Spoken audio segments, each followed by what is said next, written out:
We know back in the early hours of Australia Day, of course, vandals attacked the statue of Captain James Cook in the Catani Gardens in St Kilda. This is in Melbourne, sawing it off at the ankles. And mind you, it's a bronze statue, so there would have been an angle grinder or something used, and there was spray painting there that the colony will fall on the plinth. Now, suggestions that the statue would be removed altogether met a very fiery pushback at a council meeting last night. Have a listen. I felt it was really important that we start to have those conversations, honest conversations about our history, and that we reflect upon the difficult parts and the not so difficult parts and find a way to move forward together. I think when we respond to acts of vandalism like this by simply shutting down the conversation.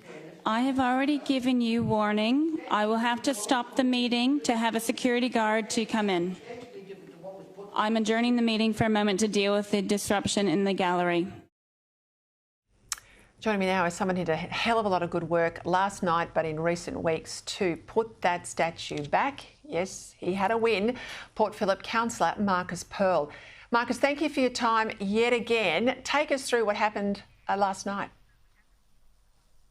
We had a notice of motion brought to the council last night by one of the councillors you saw on the screen there to, I think, run a veiled campaign to stop the statue from being reinstated. The initial motion called for consultation, community consultation, but really that councillor was in the public domain all week saying that his firm view was that the statue should not be replaced. Now, this caused a large outcry from our community. Not one person from the public that came to the Port Phillip Council meeting last night disagreed with the statue being reinstated, and the councillors saw sense last night, and thankfully Port Phillip sent a very clear message that we won't be intimidated by those that want to bully us, and we won't kowtow to people that want to vandalise public property. When's your next council election? The Victorian local government elections are this November. All right. Name that councillor that tried to backdoor the permanent removal of that statue, please. So it's a Labor councillor, Councillor Robbie Nwagi, who put the notice of motion up last night. It was changed at the last minute. There wasn't much notice given to the community or councillors of this notice of motion arising. The first I heard of it was late on last Friday night. We had a spirited debate last night, that's true, and as you saw, one of the members of the gallery was evicted from the gallery, which is the first time in my almost 8 years on council that's happened. So it was a spirited debate. It was largely respectful, but common sense prevailed, and a clear order was provided to our council officers that our community and the council wants this statue reinstated as soon as possible. Yes, my audience has a long memory, so I hope they hold their fire until November. We'll see what happens. When we spoke just after this act of violence, we talked about the police investigation, looking at CCTV. Are we actually going to hold someone responsible here? What can you tell us? Well, and it begs to the point that this is why it's so important that we treat these incidences very seriously.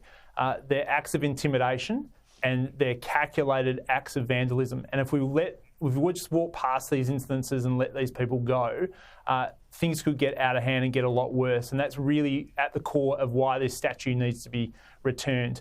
We've handed over a substantial amount, the council that is, has handed over a substantial amount of CCTV footage to the police, and they're continuing their investigation. But looking on social media, some of these people have a very perverse intent, and they're quite nasty and dangerous people, in my view. Just quickly, Councillor, when will we see the statue back, and are you going to protect it better next time round?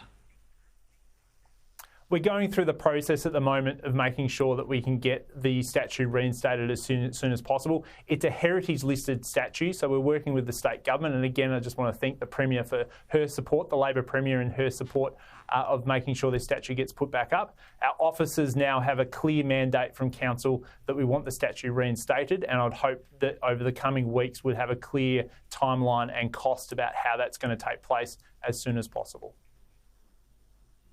All right, I'll leave it there. Well done to you and we'll be watching with interest that election in November. Thank you, Councillor Marcus Pearl there, Port Phillip Council.